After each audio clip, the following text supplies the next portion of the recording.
Good afternoon, everyone. Welcome to another episode of E-commerce to Expand the Secrets.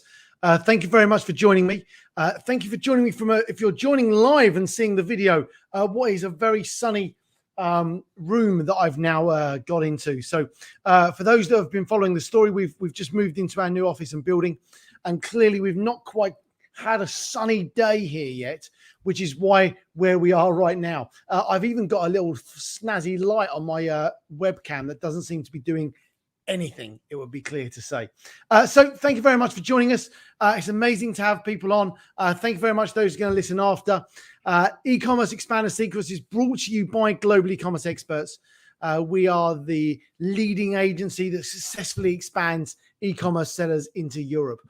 We've got a great track record, and it's great to have some guests with us today that I'm really excited to introduce you to. So we've been trying to match this podcast up for some weeks. We're doing like a podcast swap, but my diary and our guest diary seems to be we've been doing this the whole time, and I think we finally got there, which is epic. So today's guest, which I'm really excited to have on, is Yoni Kozminski. Hopefully I've said that right, and you can correct me. Are you there? I am, mate. You've said it. You've nailed it. You're probably the first person in the history to get that right. So props to you. Well, that's because I didn't practice it. You know, when someone comes to you reading, you think, how do I say this? Sometimes you just got to go straight for it. So Yoni, thank you very much for joining us. It's amazing to have you with us. Why don't you just give us a quick 2-minute intro, 1-minute intro, whatever that sort of elevator pitch bit is for you guys, and then we're gonna dive into sort of a bit of your background and learn how you got into e-commerce in a moment. So don't give too much away, but enough to keep us on the edge of our seats, if that makes sense. For sure. The back of the baseball card is when you read off what you're actually done in your career. But what we do is I have two businesses, MuliplyMii and Escala. So MuliplyMii is an executive search and HR function into the Philippines. What we do is we find high-level talent for professional e-commerce operations, and we help from everything from defining the roles all the way through to assessing the talent and then placing them in the business, handling payroll and everything else in between. Account management, performance management. The goal is really how do we alleviate or really make that a simple framework so people can get access to better talent. And the other business is Escala. It's a process improvement management consulting business. And simply put, what we do is we systemize e-commerce businesses to help them build for scale. So I'll dive more into it when I tell you a bit about my background, but I think as the really quick elevated pitch of what we do, that's it. Nice, because I'm really interested to dig into both of those pieces, because I think they're very topical right now.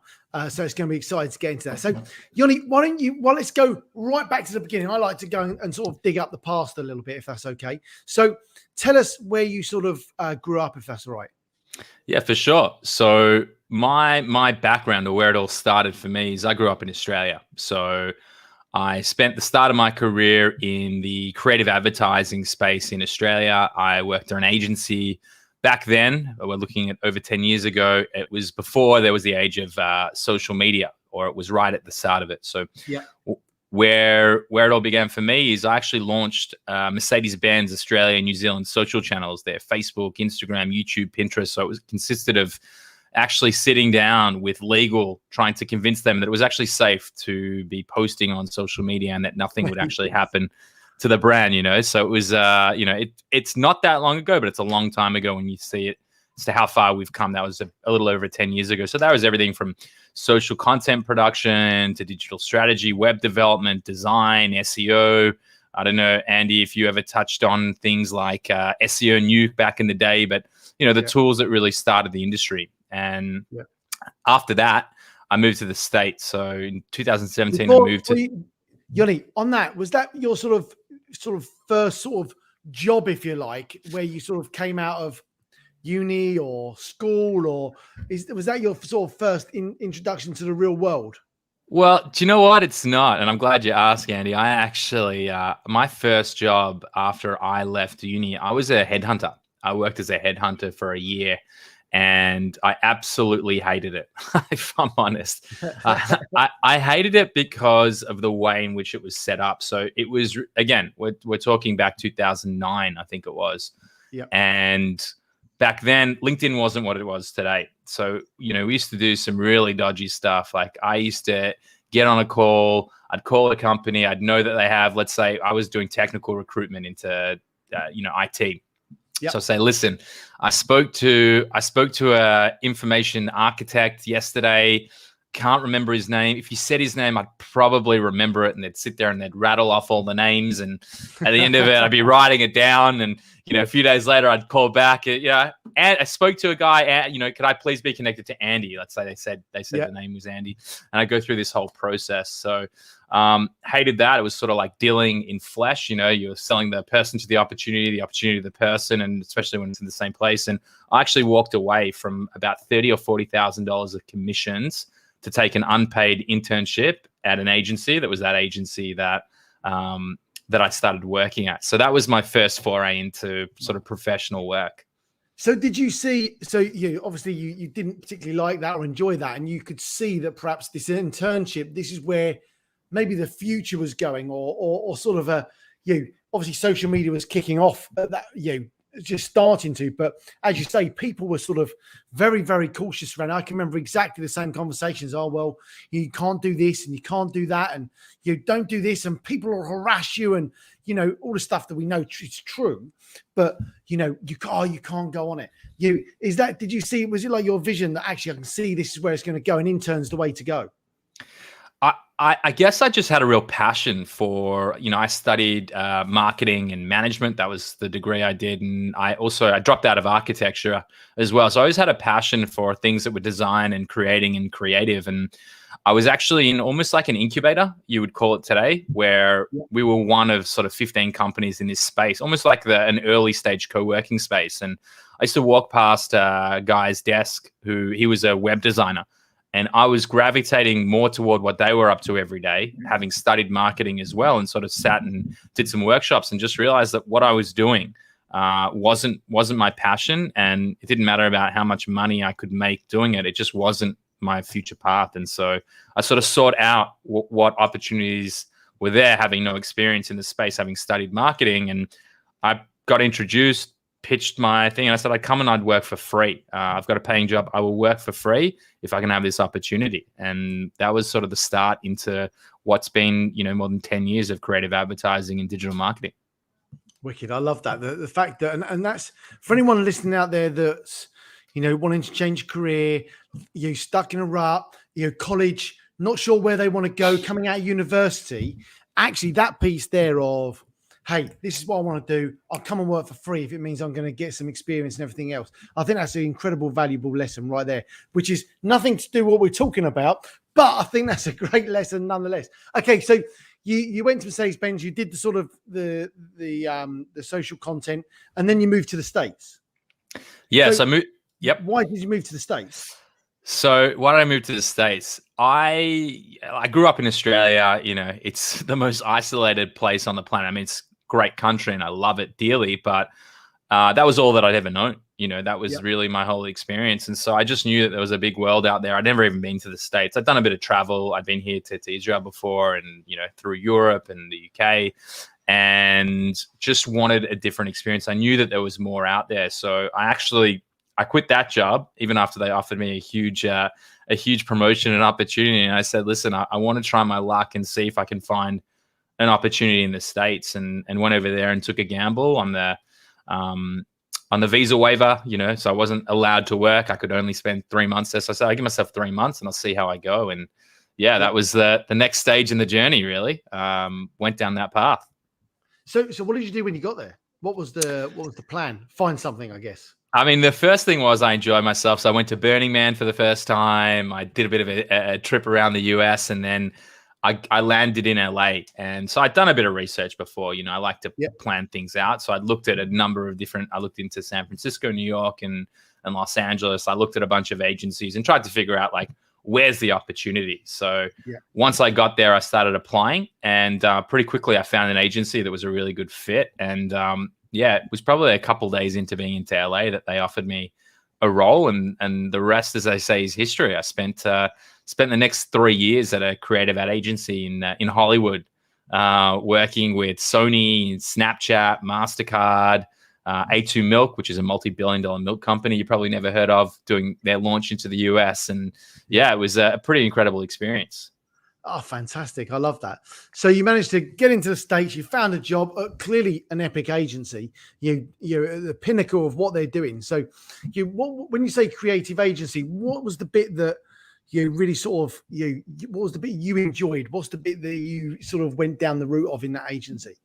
So I sat very much in the strategy seat. So my role was coming up with the ideations around how do we actually build exposure and brand presence and a strategy around content that relates to that brand. So, I mean, I remember my first pitch or the work that I was doing with MasterCard, for example, was around a UX UI app that we'd built for MasterCard. I worked on the priceless.com website. I mean, when we talk about the creative agency, we were doing everything from production. So we had a 10,000 square foot studio downstairs where we actually had our own area that we would build our own sets. We would do TV commercials, did a bunch of TV commercials, some live activations. Wow. But I mean, the whole process I've always worked in smaller agencies with bigger clients. So I was the 10th employee in Australia. We grew to about 35. I was the 15th in LA. We grew to 40. So unlike working in a huge multinational that has, hundreds and hundreds and thousands of employees, you really get to sit on the war room floor. When we're sitting and we're doing creative brainstorms, it's not like you brief in the creative team and you as the strategist or the suits, as I like to call us, because they're the creatives, the art director, creative director, and designers. You actually sit in there working on all of the facets of it. So that was a really cool experience, coming up with campaign ideas and actually executing them and working with the clients to bring them to market. Oh, nice. I like that. That's amazing. What would if that period, looking back, what do you think was probably the key thing that you took from that? What was the sort of number one, I don't know, takeaway, number one thing you learned, do you think? The number one thing that I learned during that experience, I mean, I was very fortunate having grown up in a couple of agencies. So I think that the number one thing that I took from that is, what does it feel like to grow up in a business that's scaling? What does it feel like to understand when, you can literally touch and see the person next to you to when you're at a point where you have 40, 50 people and you've gone through that growth. So I'd say like understanding the different layers of management and growth up until that point. But honestly, from a creative and strategy perspective, how to build a brand, how to actually understand what do we uniquely offer that is different to our competitors, and how do we actually communicate that in a way that resonates with an audience? Okay, I love that. I love that. There's two sides there, isn't there? That sort of that growth and scale thing. You talk to a lot of Amazon sellers, e-commerce sellers. That growth, that scale piece is really, really important. Now, I'm going to try and put two and two here, obviously the business you're involved in now, which we will come on to, is about systems and processes. And if we talk about high growth e-commerce brands, none of them have a system and process for almost anything.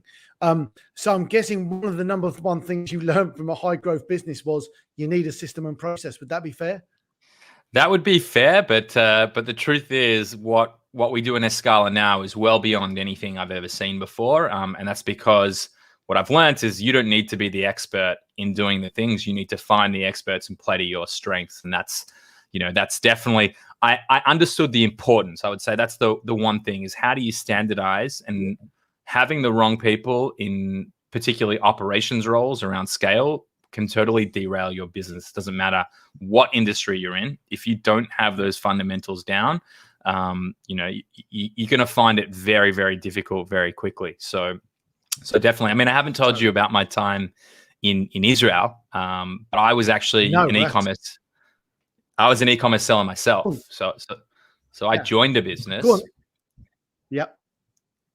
I joined a business over here as a partner. They were an Amazon seller doing $2 million in revenue, and effectively in a 12-month period, I was able to build my own agency in the Philippines and build a system and an infrastructure, and took it to 5 million 12 months later. So we had rapid growth in that experience, and we were able to handle it. That business got acquired by Thrasio, and as a result, that sort of sent me on the understanding that what we did there was special, and if we can create that same experience for e-commerce sellers and businesses in the space, then it's a really powerful thing, because there's one thing to get to the 1 million, 2 million mark. And it's a very different thing to sort of get over that hurdle and move forward and actually be able to effectively scale.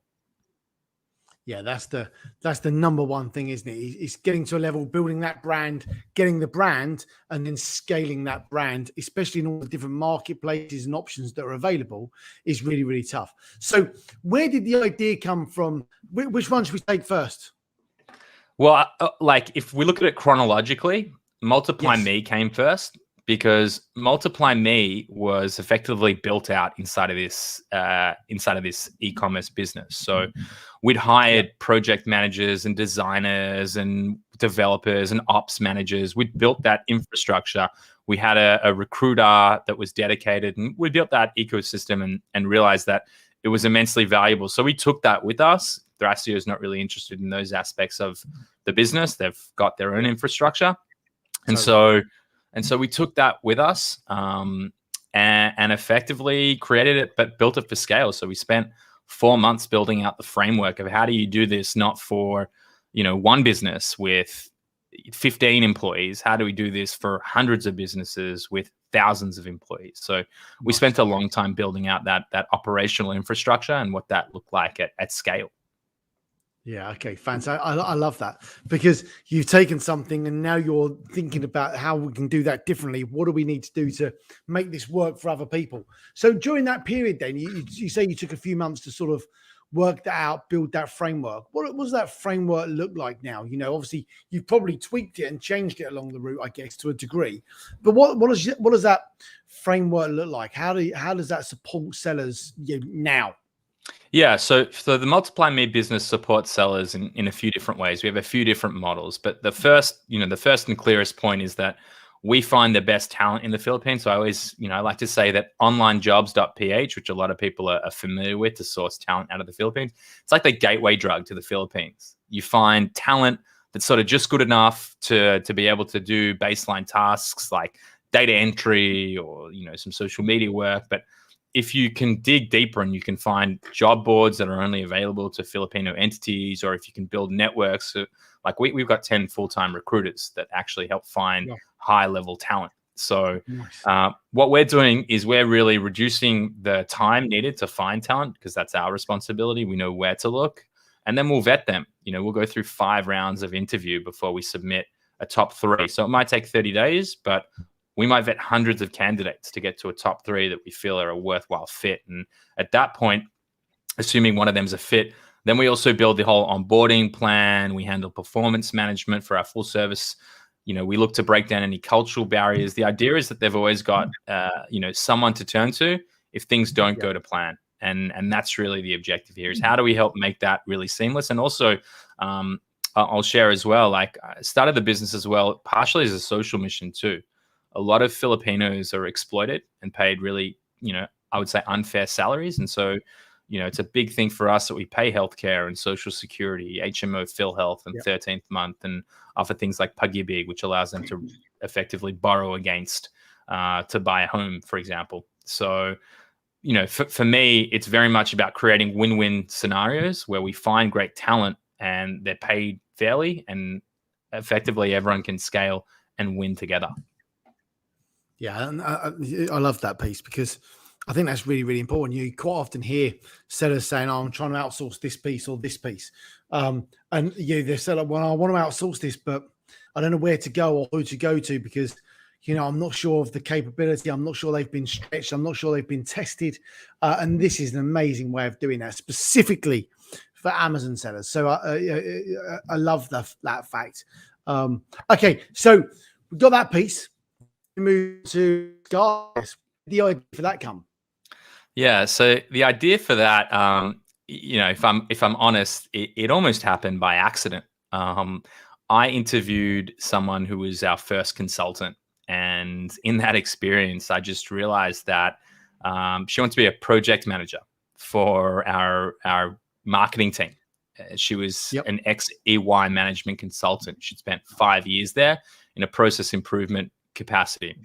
So on the back of that, she did the first project internally. And what I realized was that this would be life-changing for people.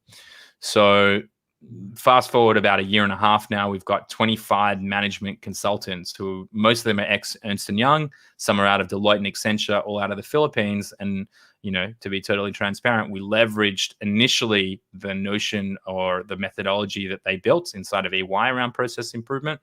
And we've focused on e-commerce sellers doing, serious numbers, but we're not talking about working with Apple and Microsoft and Google. We're delivering it for businesses that are in the SME space. And honestly, I'd be surprised. I feel like we're probably one of the first, if not the first, to try and tackle the SME market, specifically around e-commerce. So what we do inside of Escala is we build systems for e-commerce sellers and agencies and service providers, where we look at how systemized a business is based on people, process, and technology.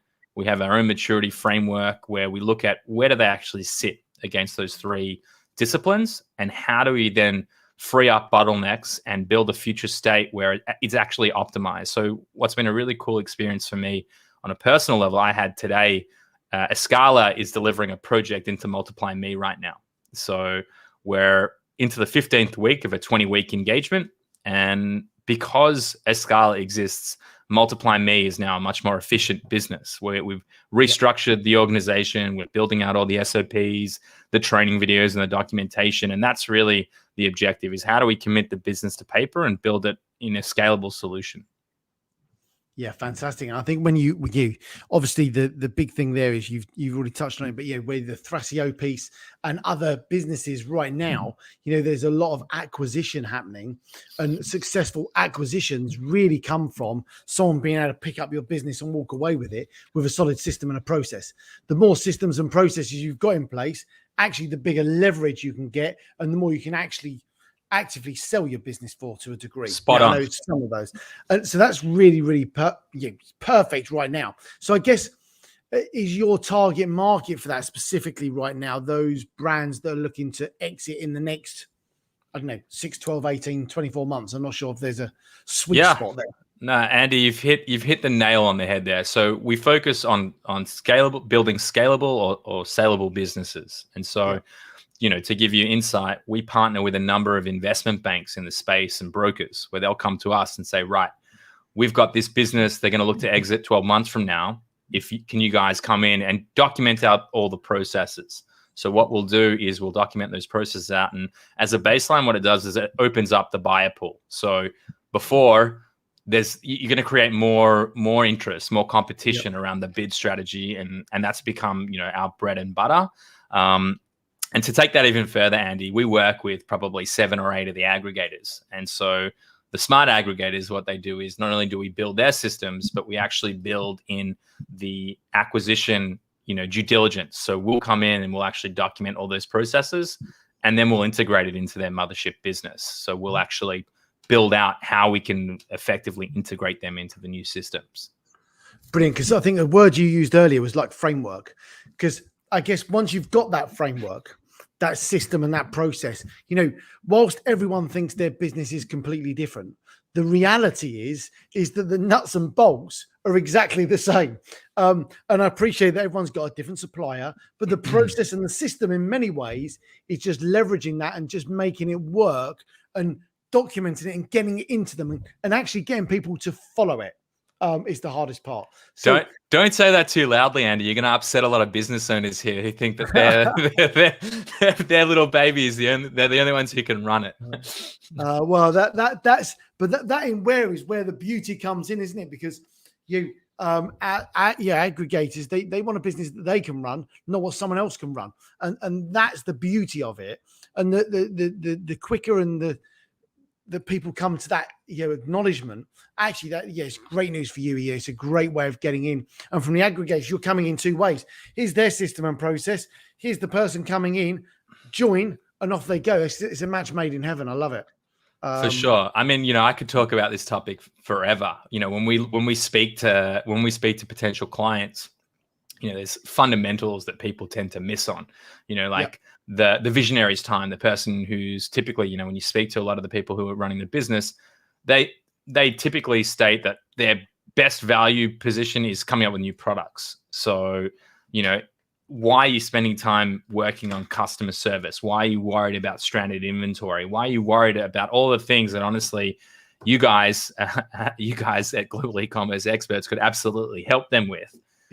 Stop focusing on the things that aren't really moving the needle.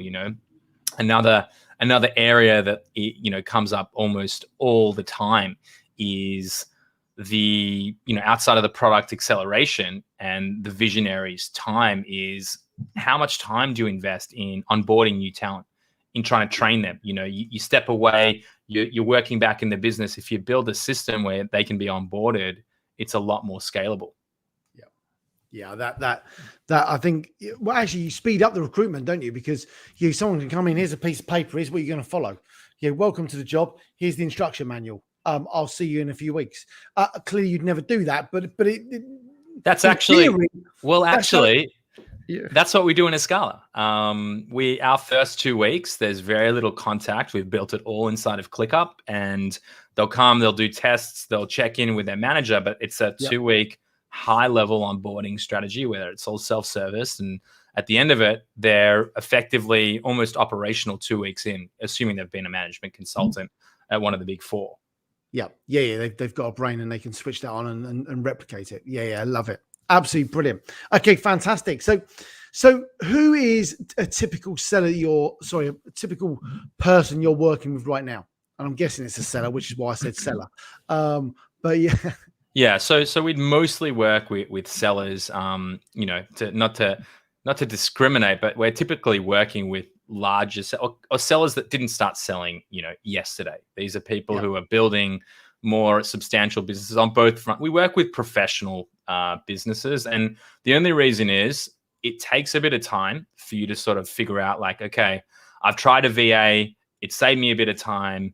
Now I'm ready to hire professionals who can actually drive things forward, that I don't need to be sitting over their shoulder. Or on the Escala side of things, we're not super expensive, but when, it's not $50 to do an engagement. So the reality is, you have to have that vision to want to build a real operation, whether it's exit or scale or whatever it looks like. So typically, the $1 million+ sellers, we've worked with sellers doing anywhere from about $1 million up to $100 million would be the largest businesses we've touched. And then obviously probably 6 or 7 of the aggregators we're working with now, and, hopefully more to come. So, I just say it's more of a mindset than anything else. It's more of, who do I want to be and how committed am I to the vision of the business? And am I okay with relinquishing a little bit of control? I think that a lot of sellers getting to that $1 million, $1.5 million, $2 million, at a point, you can run around and you can only achieve a certain amount of things and a certain amount of tasks. So being comfortable relinquishing some of the things, accepting that not absolutely everything is going to go to plan, but I'm confident that 80% of the work is going to get done the way I need it to, and then I'm going to focus on the key things. So I guess that's a long-winded way of answering your question, Andy. Amazing. I love that. So for anyone, we've also done a webinar with Yoni as well. So there's a webinar out there that dives into much more detail around some of those things, because if anyone's interested in those, we have got a webinar, and that'd be on our YouTube channel, I'm sure our Facebook or one of those social channels. In fact, team, when we put this out, perhaps we could put a link to the webinar as well. That would probably be really, really useful. So Yoni, look, it's been amazing having you on. It's been amazing we could probably go on for another few hours on this, I reckon, because I've got another million questions that I want to ask. And I know that there's a lot of sellers out there right now that are asking these sort of questions. I suppose I'm thinking about all the sellers we work with, and they work with exactly like you. We've got sellers, we've got much smaller sellers, we've got much bigger sellers, we've got everything in between.